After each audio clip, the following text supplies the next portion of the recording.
झारखंड राज्य की राजधानी, झारखंड का हृदय रांची में इस राज्य के तमाम सम्मानित पत्रकार बंधुओं, मीडिया कर्मी के हमारे साथी, हमारे भाई, हमारी बहनगण, आप सबों को सबसे पहले हम लोग अपने पूरे संगठन के माध्यम से अभिनंदन करते हैं, आभार करते हैं और आपका धन्यवाद करते हैं कि आज चुनाव में जो भी परिणाम हमें हासिल हुए उनमें कहीं ना कहीं आप सबों का बहुत योगदान रहा।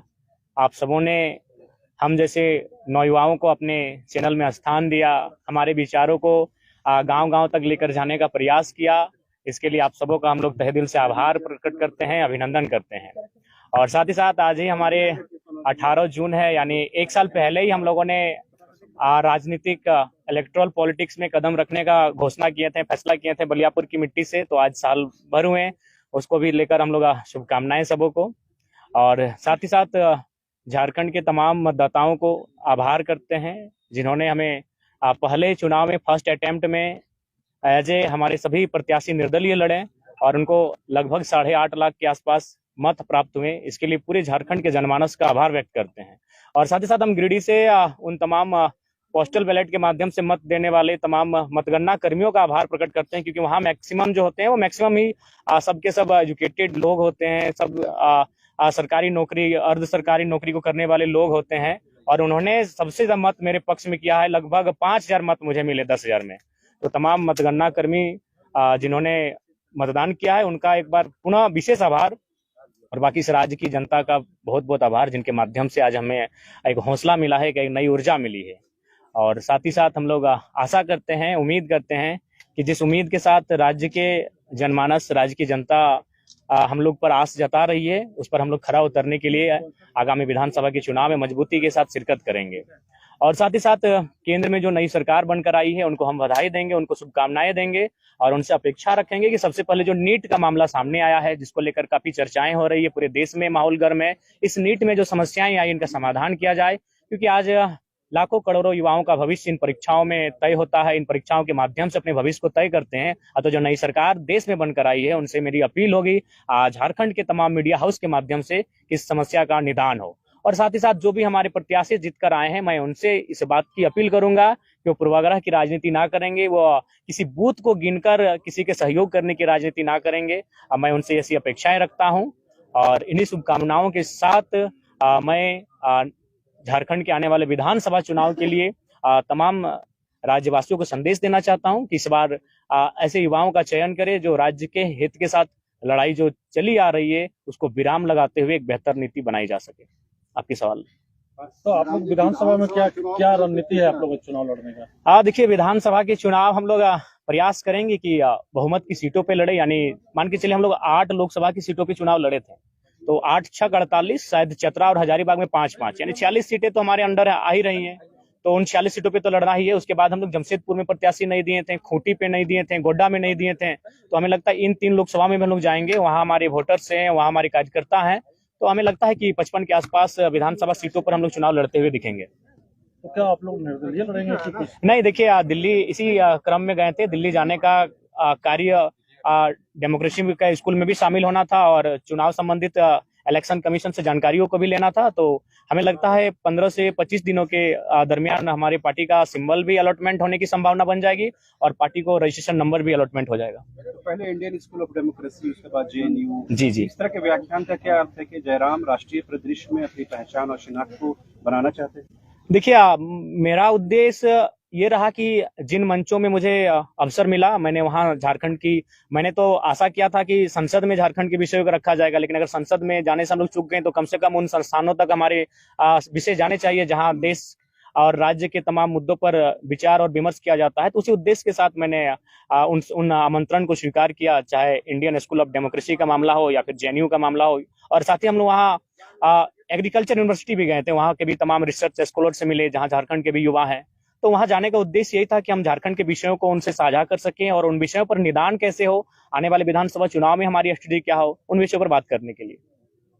विधानसभा चुनाव आप लड़ने जा रहे हैं, तो आपका मुद्दा फिर क्या होगा? देखिए, विधानसभा के चुनाव राज्य के मुद्दों पर आएंगे। राज्य का सबसे ज्वलंत मुद्दा अभी छात्रों की निराशा है। और छात्रों की जो हताशा है वो हमारा एक महत्वपूर्ण मुद्दा रहेगा। हम लोग सरकार में आते हैं तो सबसे पहला हमारा प्राथमिकता जो रहेगा कि इस राज्य में नियमित परीक्षाएं होंगी और फ्री एंड फेयर एग्जाम लिए जाएंगे। अगर उसमें किसी प्रकार की गड़बड़ी होगी तो उसमें उच्च से उच्च पदाधिकारी क्यों ना है, उन्हें बिल्कुल बर्खास्त किया जाएगा। उनके साथ किसी प्रकार की कोताही नहीं बरती जाएगी। जनाब, पहली बार लड़े चुनाव, 8 लाख से ज्यादा वोट आपके उम्मीदवारों को मिला है। आजसू पार्टी जो है वो अब एक तरह से अगले विधानसभा चुनाव तक का जो है रोड मैप उन्होंने जारी किया और उन्हीं इलाकों को वो फोकस कर रहे हैं जिन इलाकों में आपकी अच्छी खासी पैठ रही, वोट आपको मिला है। तो आप कैसे देखते हैं, आपके लिए क्या आजसू आज की तारीख में चुनौती है, या है तो फिर कैसे निपटेंगे उससे? देखिए, मेरे लिए कोई एक विशेष दल हमारी चुनौती नहीं है, क्योंकि मैंने वहां से वोट लाए जहां से आजसू के अलावा बाकी पार्टियां थे। जैसे मैंने बेरमो से 53,000 वोट गेन किया, वो कांग्रेस की सीट है, पारंपरिक सीट है कांग्रेस की। मैंने टुंडी से भी 60,000 वोट लाए, वो झारखंड मुक्ति मोर्चा की सीट है। मैंने डुमरी से 90,000 वोट लेकर आया हूँ, 90,000 मैंने है, वो झारखंड मुक्ति मोर्चा की पारंपरिक सीट है। तो ऐसा नहीं है, किसी एक दल से हमारी लड़ाई नहीं है, हमारी लड़ाई एक विचारधारा की है। और ये जो फिलहाल जो पॉलिटिक्स कर रहे हैं उससे जनता कहीं ना कहीं कट रही है। हाँ, नो डाउट हमें समय लगेगा, लेकिन आने वाले दिनों में झारखंड के पॉलिटिक्स में हम लोग बेहतर स्थिति में होंगे और एक बेहतर क्षेत्रीय पार्टी के रूप में होंगे। अकेले लड़ेंगे आप? जी, फिलहाल हम लोग विधानसभा का चुनाव अकेले लड़ेंगे। जयराम जी, ये देखा गया चुनाव में केवल एक जाति विशेष का दादा, अब हम आपसे करवत प्रार्थना करना चाहेंगे। आप सभी लोग इंटेलेक्चुअल लोग हैं, एकेडमिक लोग हैं, मीडिया हाउस के लोग, अब इस सवाल से हमें बचने दिया जाए, इस सवाल से हमें रहम किया जाए। 3.5 लाख एक जाति के वोट नहीं है। आप एक एक बूथ को सर्वे कर लीजिए, एक एक गांव, एक एक पंचायत का सर्वे कर लीजिए, 3.5 लाख वोट एक जाति के नहीं है। हाँ, ये सच्चाई है, जो भी बंदा जिस समुदाय का रहता है उस समुदाय का वोट उसका बेस वोटर होता है। इससे कोई इनकार नहीं कर सकता, ना मैं इनकार कर रहा हूँ। लेकिन 3.5 लाख वोट किसी एक समुदाय के वोट नहीं है। सभी ने मुझे अपार जन समर्थन दिया है। लोकसभा चुनाव में आप रिजर्व सीट पे उम्मीदवार नहीं दिए। जयराम जी, आजसू का जो कैडर वोट है महतो बिरादरी का, वही कैडर वोट वहाँ पे आपको मिला, और जो जेएमएम का कैडर वोट है तो चाची के इलाके में जो महतो वोट है वहाँ आपको मिला। देखिए, एक जरीडी प्रखंड आता है। नहीं, आप भूल कर रहे हैं। जरीडी प्रखंड आता है, जरीडी प्रखंड में एक ही महतो गांव है, वहां से मैंने 17,000 वोट गेन किया है। तो मुझे लगता है आप लोग थोड़ा सा भूल कर रहे हैं। आप लोग को और ग्राउंड में जाकर सर्वे करने की आवश्यकता है, क्योंकि आप लोग उन्हीं बातों को सुनते हैं जो मीडिया में बाकी दलों के नेता कहते हुए दिखते हैं। आप जनता के बीच जाइए और जनता के बीच जानने का प्रयास कीजिए कि आज हमारा रोल क्या है। आप चले जाइए बेहराकुदर, वो एक राजपूत समाज का गांव है, वहां मुझे अच्छा वोट मिला। आप चले जाइए चौबेडी, वो ब्राह्मण का गांव है, मुझे वहां से अच्छा वोट मिला। तो मैं किन किन समुदाय को गिनाऊं, बताइए। हर एक समुदाय ने मुझे अच्छा मत दिया है। तो इसीलिए कृपया अब कम से कम 2 साल बाद मैं आपसे आग्रह करता हूं कि इस विषय को विराम दीजिए एक जाति का लेकर। आज हम लोग जिन विषयों पे बात कर रहे हैं, ये विषय तो देश स्तर के विषय हैं, ये विषय राज्य स्तर के हैं, और वो नेता हमारे वहां चुप रहते हैं। तो मैं जिन विषयों पर लड़ाई लड़ रहा हूँ, जिन विषयों पर मैं रिजल्ट हासिल कर रहा हूँ, ये पूरे राज्य के विषय हैं।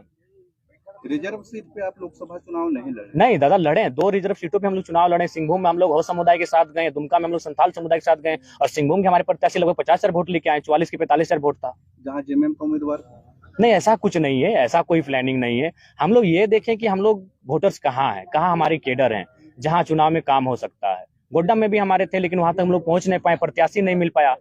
तो ऐसा नहीं है। हम लोकसभा चुनाव में आप सामान्य वर्ग के कैंडिडेट्स को बहुत ना के बराबर उतारे।